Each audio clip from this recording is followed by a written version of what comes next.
on how to be a fearless, ferocious and relentless agent of change.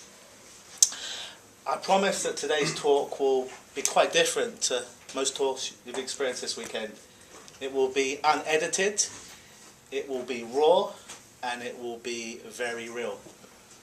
If you're easily offended by colourful language, colourful personalities, if you don't like your models of the world shaken up a little bit, if you don't like to be challenged, I'm probably going to offend you, and I make no apologies about that. So a little bit about me. I am a trainer of NLP. I did my master's in hypnosis, and I did my PhD in psychology, and none of that means shit when it comes to working with your first client and all your scripts don't work and you have to work on the fly. A little bit about my story and how I got into this. When I was a young kid, I was very messed up. In fact, for the first 17 and a half years of my life, I was agoraphobic, I was obese, I had asthma, I was bullied at school, beaten, had a horrible relationship with my parents. I tried to kill myself a couple of times. It didn't work. So I'm like, I better start living now. And I did all kinds of therapy and nothing worked for me. But in the UK, in England where I'm from, every Monday night at 8 PM, growing up, we'd have a TV show called The Hypnotic World of Paul McKenna. Who knows Paul McKenna here? Yeah. And it was one of the shows, very much like the show we had yesterday, where a stage hypnosis, where they get people to come on stage and get people to bark like cats or wolf like dogs. But I saw it every week, and it was fascinating to me. Then one Sunday, we had this newspaper in England called The News of the World. It's not around anymore. But in the back of the newspaper, there was an ad for this audio cassette. And this audio cassette was called Supreme Self-Confidence. And it cost $18. This is before CDs, before MP3s, and all the like.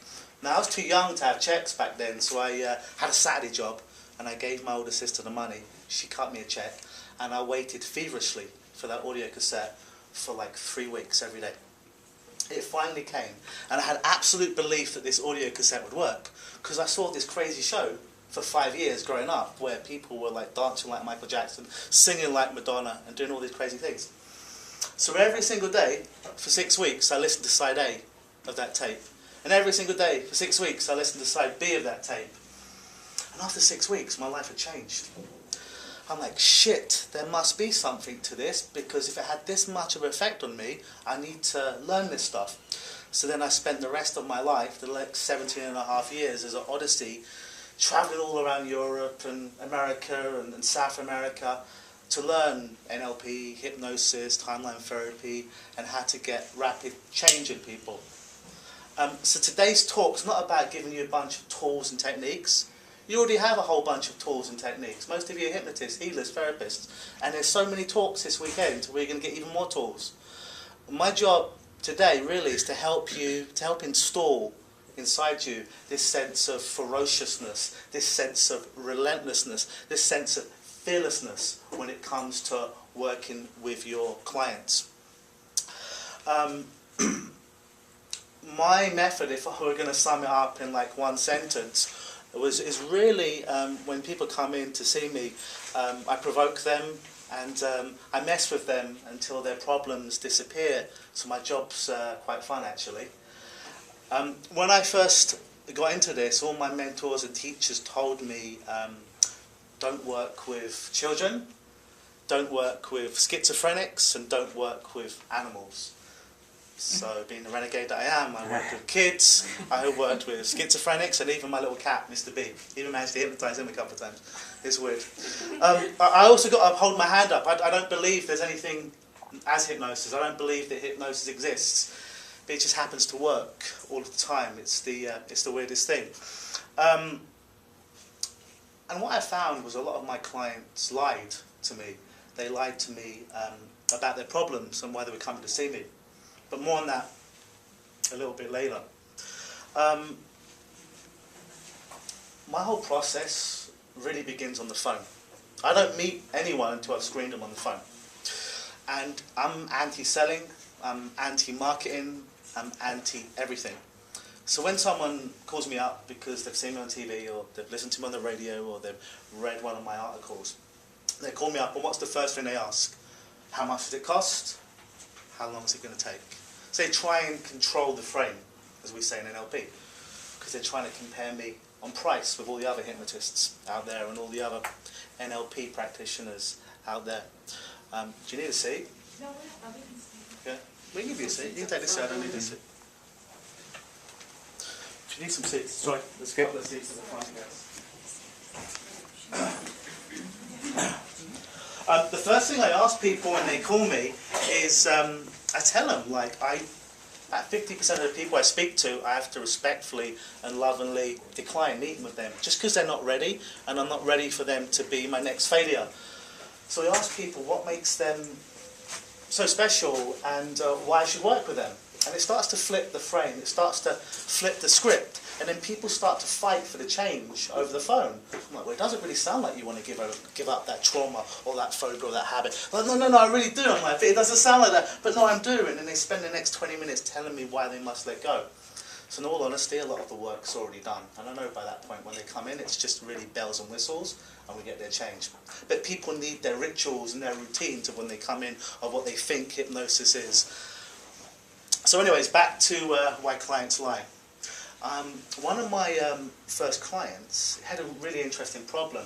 I was on a TV, and I'd come off, and he worked for a TV station. And he came up to me and he says, I've got a problem, wonder if you can help me. I'm like, sure.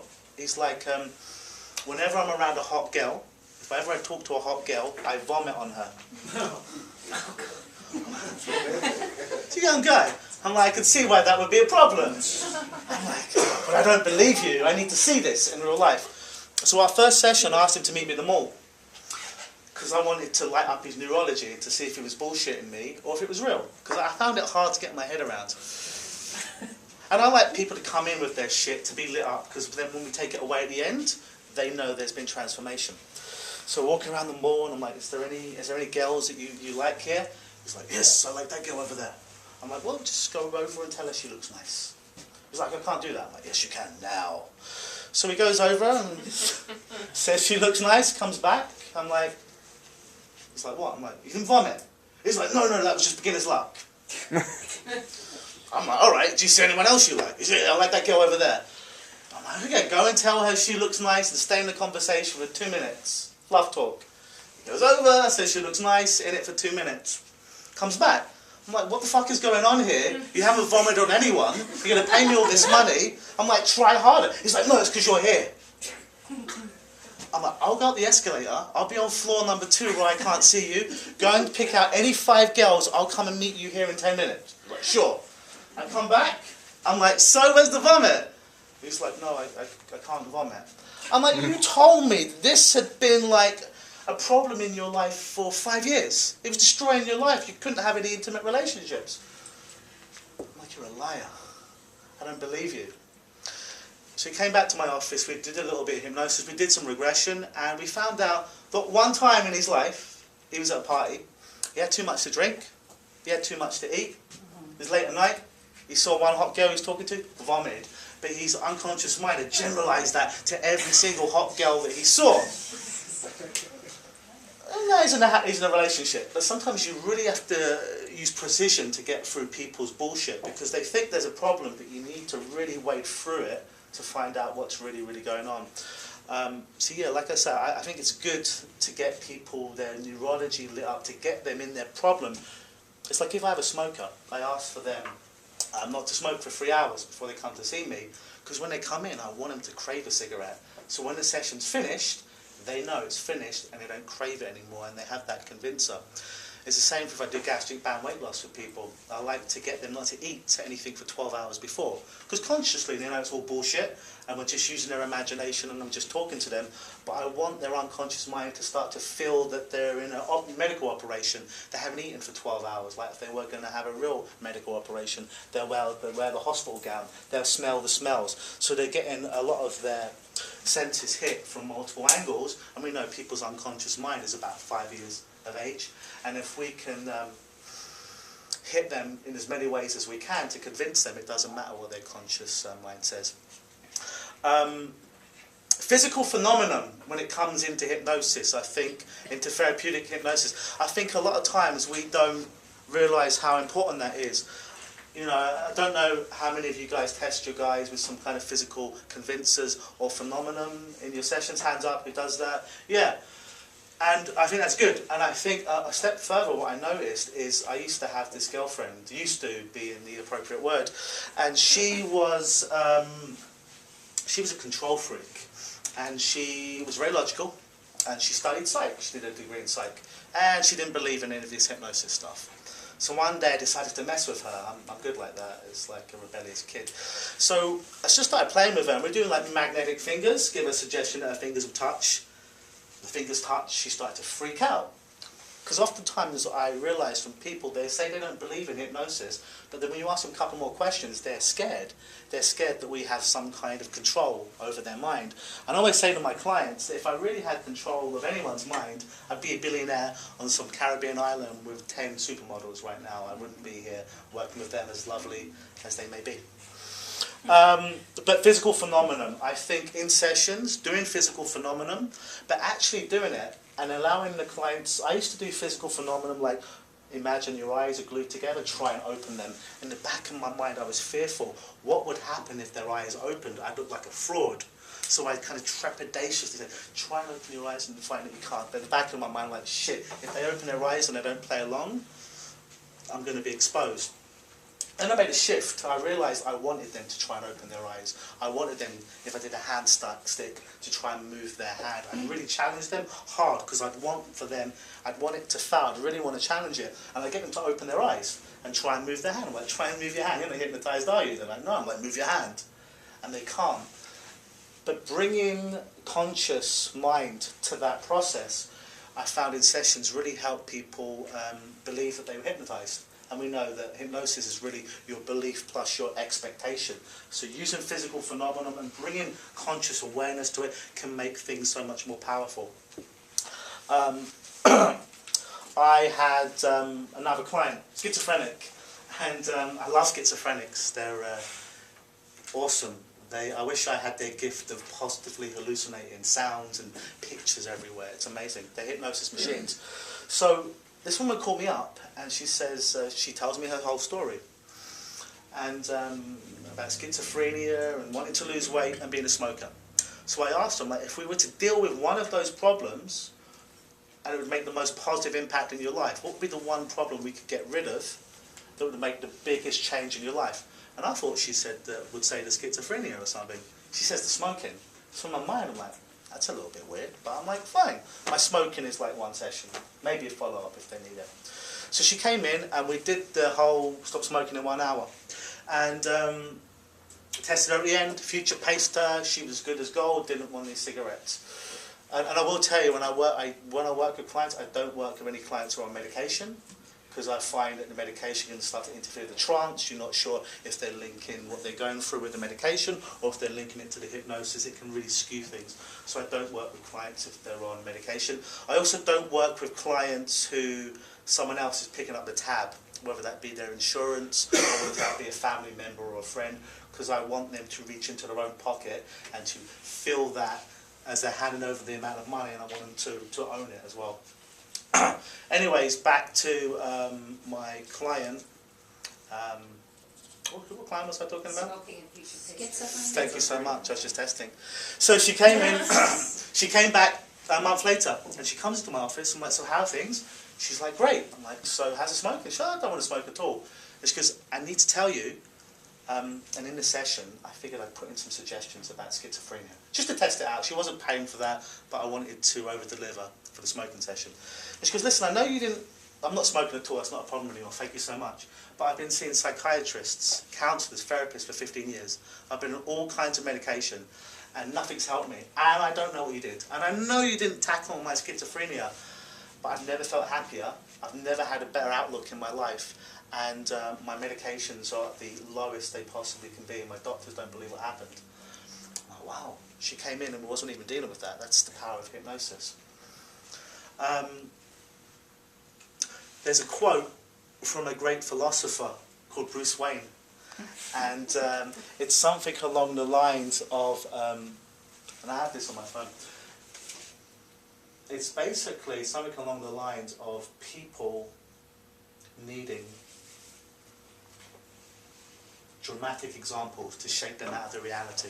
People needing dramatic examples to shake them out of the reality. Because most people we see and we find are stuck. They're stuck in their model of the world. They're glued. They're frustrated. So we need to shake them sometimes. And I'm sure we all want the best for people. That's why we're in this industry. But sometimes we have to take a hammer and hammer down, because oftentimes, I don't know about you guys, but when I get the call, it's when they've tried everything else. It's when they've tried the counsellor. It's when they've tried the psychologist. It's when they've tried the psychiatrists, and nothing else has worked for them. And they're used to the empathetic person, the sympathetic person stroking them. There's a thing in our industry called rapport, and we're taught that we need it from the very start to get change. I think it's bullshit. I don't think you need rapport with people to get change. I've had many clients that in the session, I think actually to backtrack, rapport is more for the therapist. It makes us feel better and more comfortable in dealing with our clients. I've had more than my fair share of clients that in the session hated me, and they told me such. And then 2 weeks later they send me an email saying thank you for changing my life. I don't care if people like me, I care about the result. They're paying for change, that's all I care about, not making a new friend. So I don't feel that you need rapport, at least consciously. You don't need conscious rapport with people. That they know that they've invested that money and you're investing that time to change. You don't need to suck up to them or find out their life story. When I speak to someone on the phone, I find out everything I need to find out. But oftentimes what happens is when people come in, they want to go over their stories and recite their whole life histories to me. And I've only got an hour to work with these people and change, so I haven't got a minute that I can waste. So I lovingly tell people when they come in and start telling me about their stories to shut the fuck up. Because I'm only interested in talking to their unconscious mind, that 5-year-old inside of them. Because I find as ugly as some people may appear on the surface, their unconscious mind's usually quite beautiful, and I'm never interested in what someone's conscious mind says, because it's not the part that's going to fix them. Because if talking about their problem fixed them, nobody would be fat, nobody would be depressed, nobody would be a drug addict or an alcoholic. We need to shake people out of their apathy.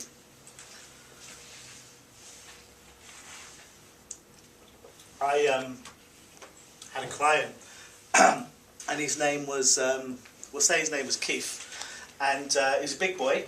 He was about 6'2", 400 pounds, and he came to me for gastric band, weight loss. And he told me that he was approaching 40, he had a couple of young kids, he had this leverage that he really wanted to be around for his young kids. He was afraid he was going to die and not be there as they got older. So he had leverage, he had motivation, right? First session, I have a gravity chair. I don't know if any of you have seen these gravity chairs. They look really uncomfortable. They're comfortable. We put them on the chair. He reclines it back, snaps and breaks the chair in the first 30 minutes. So I utilise it. I'm like, is that how you broke that chair? Is how you're going to break through this plateau of weight loss right now?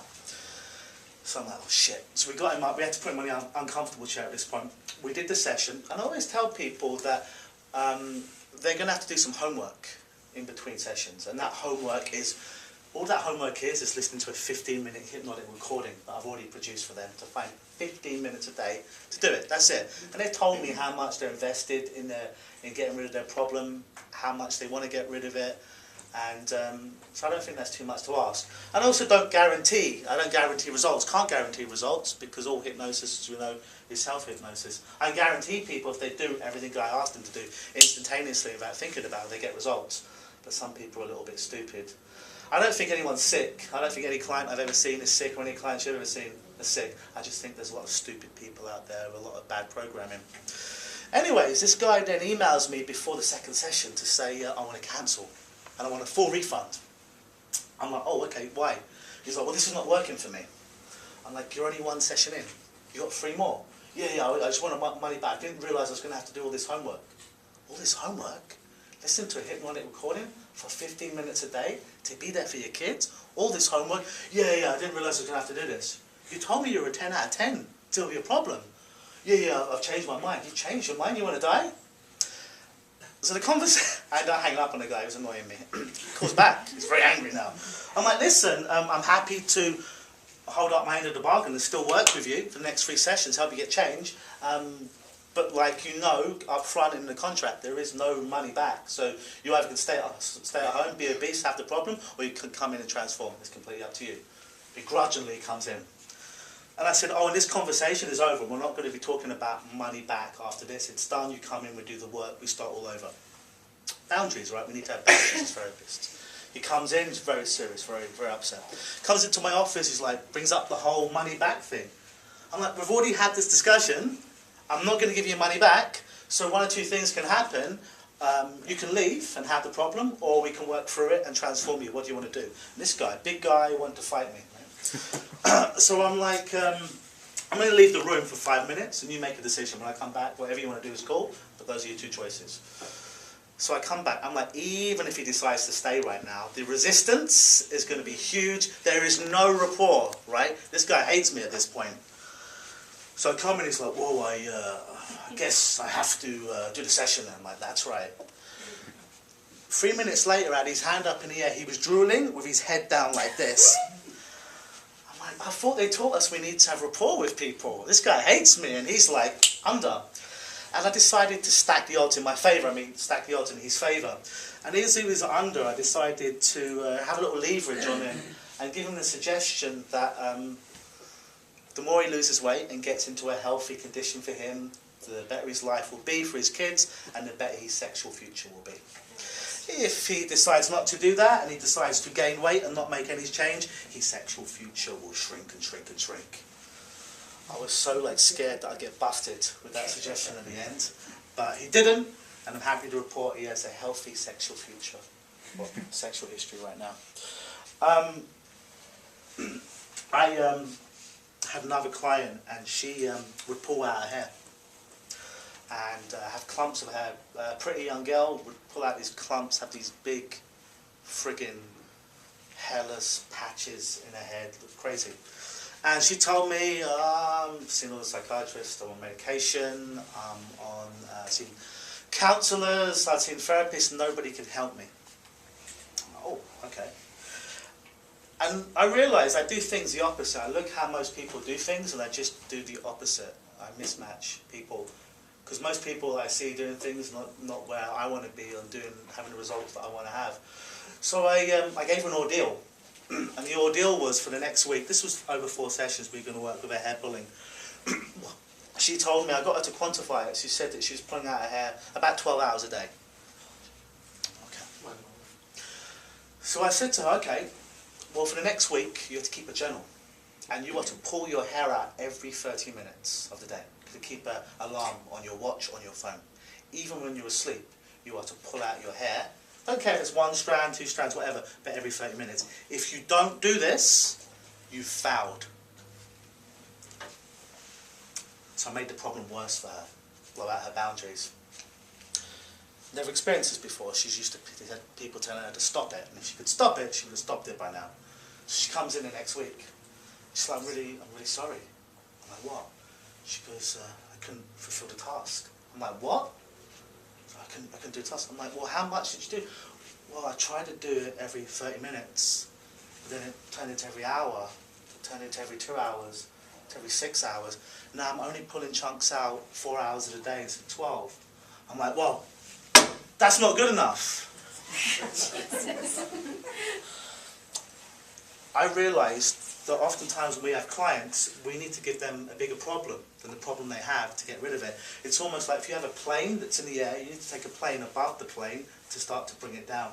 So that's what I do with a lot of my clients. I realised a bigger fear for her was having, she would wear a hat or a bandana or have her hair up. So I told her to, oh boy, I broke my cuffing, how about that? That's what passion does, right? Jeez. Okay, so I asked her to not wear her bandana, her hat, for a week. She'd have to go to her mum's house, her parents' house, her boyfriend in school, not wear her hair up, but have it exposed. And to deal with that feeling of being feeling uncomfortable, that feeling of being judged by everyone, and to deal with it for a week. She made a commitment. I asked her to trust me. She said she trusted me, and she did it. She came back a week later, and she was terrified of doing this whole thing. And she came back, and I asked her how things were, and she's like, yeah, for the first 4 days, I was still pulling out my hair every 4 hours, a few times a day. It got better, but it still hadn't gone. And then finally, after 4 days of doing this, I just decided I just didn't want to do it anymore. And I stopped like that. And she still isn't pulling out her hair. Sometimes you need to be the big boogeyman, and you need to be scarier than their problems, and give them a bigger problem to live up to, so their problems just disappear. I had another client, and in a past life, I know we're hypnotists, not in that past life, but in a past life, in a past career, I used to be a personal fitness trainer. And I had the first session with this guy called Peter, and Peter was the Eastern European